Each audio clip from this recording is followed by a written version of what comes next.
Few builds in automotive history have tested the limits of human ingenuity quite like this one. What began as a father-son dream project quietly evolved into one of the most ambitious, maddening, and ultimately triumphant feats of home engineering ever attempted. Assembling a bone-stock McLaren P1 hypercar entirely from parts, in a private garage, with no factory support and no safety net. The man at the center of it all is Tavarish, a content creator and automotive enthusiast who had been rebuilding his own flood-damaged P1 when a unique opportunity came knocking. His friend Steve had spent 3 decades saving for his ultimate dream car. 3 years prior, Steve purchased VP4, a rare McLaren validation prototype used to develop the P1 platform, along with an extraordinary collection of hard-to-find factory parts. Steve's vision was simple and deeply personal: build a second McLaren P1 from scratch alongside his son Kenny, who had been getting his hands dirty on car projects with his father since childhood. Simple in concept, anything but in execution. Over 3 years and more than $1 million in parts, including a brand new carbon fiber tub purchased directly from McLaren, Steve and Kenny assembled what would become one of the rarest and most expensive piles of car components ever gathered under one roof.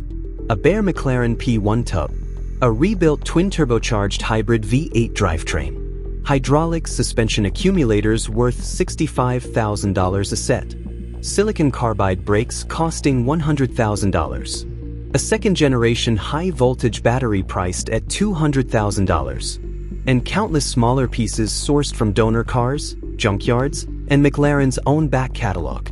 The original plan was to complete the build in 1 week. It would take 5 months.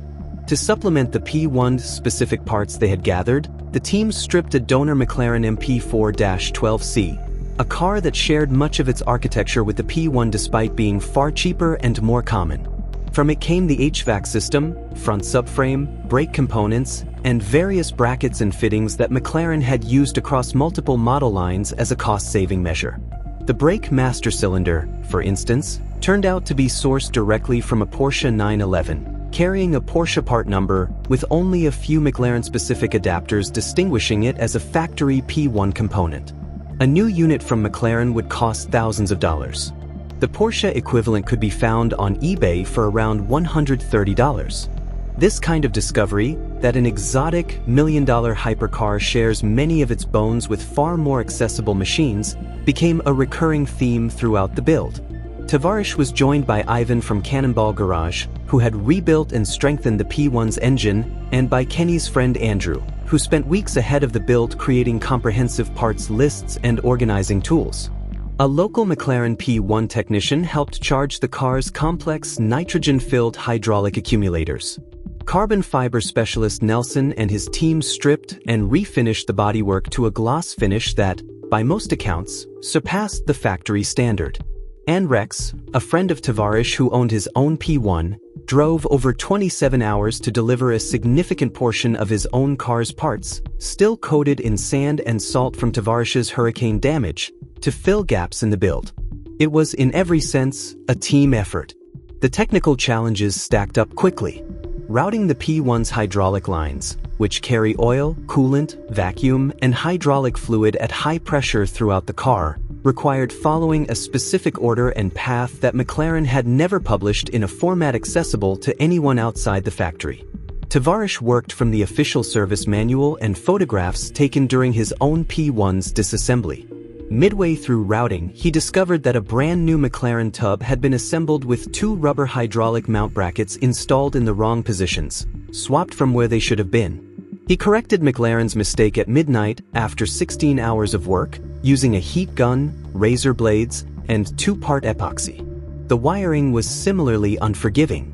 The car's 3 primary computers, the engine control unit, transmission control unit, and chassis control unit, each cost $90,000 new from McLaren. The team sourced equivalent units from McLaren 12C and 650S models, whose hardware was identical, and reprogrammed them to function as P1 units. This alone saved nearly $300,000. Kenny, who managed the build's technology station, ran a large 3D printer loaded with carbon fiber reinforced plastic and a custom CNC milling machine. Missing or corroded parts were 3D scanned, modeled, and either printed or milled from solid aluminum. Flimsy factory plastic covers for the rear wiring harness were reproduced in lightweight carbon fiber-infused plastic. A leaky intake manifold plug was remade in aluminum on the CNC mill and fit perfectly on the first attempt. Corroded P1 dashboard switches were rebuilt using the original P1 housings combined with working internals from the 12C donor car, saving thousands of dollars over McLaren's replacement pricing. The engine installation came as the build's first major emotional milestone. The 3.8-liter twin-turbocharged V8, strengthened by Ivan to handle power well beyond factory specification, was lowered into the carbon tub from beneath, mating to its subframe and 3 dog bone engine mounts exactly as it would have at the Woking factory. When the final bolt was tightened by Steve and Kenny together, the weight of what they had accomplished was impossible to ignore. From there, the car began to look like a car. The cooling system, featuring 10 radiators, some of which were upgraded to larger aluminum units, was assembled and tested. The dashboard, shared in structure with the 12C despite looking entirely different on the outside, was installed with its steering column, switches, and wiring. The hydraulic suspension was bled using a factory bleed machine. The wheels were installed over the silicon carbide brakes and torqued with titanium lug nuts. When the lift was lowered and the car took its own weight for the first time, every person in the garage stopped to stare. The car was far from finished, but it was unmistakably a McLaren P1. The hardest chapter, however, was still ahead. The P1's hybrid system centers on a 600-volt high-voltage battery that starts the engine and powers the electric motor sandwiched between the engine and transmission. Steve had purchased a brand-new second-generation battery directly from McLaren for $200,000, the same cell technology used in McLaren's flagship W1 hypercar, which is both lighter and more powerful than the original. Getting it to communicate with the rest of the car's electronics proved far more difficult than getting it physically installed. Despite reprogramming every module in the car, the high-voltage system refused to cooperate. McLaren's own diagnostic team reviewed the car remotely and could offer no solution. After an all-night session that stretched past 6 a.m., Tavarish made the difficult decision to pull the $200,000 battery and replace it with a used first-generation unit purchased previously as a salvage core for roughly $1,000. When the older battery was inspected, the cause of its previous failure became immediately obvious. A high-voltage contactor relay had simply come unplugged. The connector had vibrated loose over time. Whoever had previously replaced the battery in that donor car had never checked. A few seconds of troubleshooting resolved what had likely cost the original owner tens of thousands of dollars to fix incorrectly. With the contactor reconnected and the salvage battery reinstalled, the diagnostic system showed no fault codes. The charger, which had previously shown red error rings, switched to green. The final obstacle was a homemade wiring harness Tavarish had built by hand to connect the hybrid drive assembly to the battery and motor control unit, a component whose factory wiring diagram was incomplete, leaving critical connections undocumented.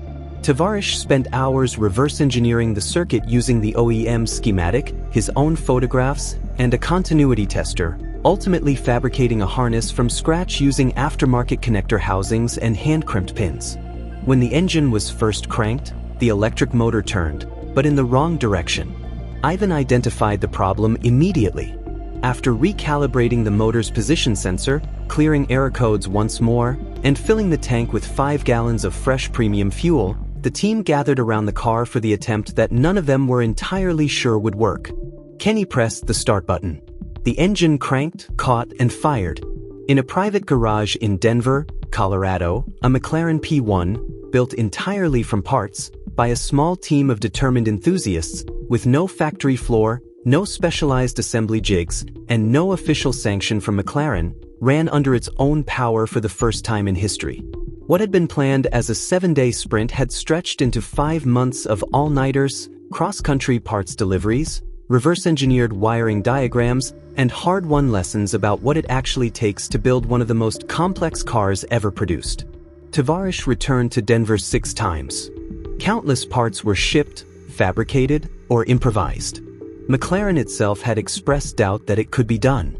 The car subsequently drove under its own power, forward and in reverse, confirming that the build was not just complete, but functional. For Steve, it was the fulfillment of a 4-year obsession and a lifelong dream shared with his son. For Tavarish, it was proof that no build is truly impossible, and a reminder that the most complicated part of any project is rarely the engineering. It's finding the right people to stand beside you while you figure it out.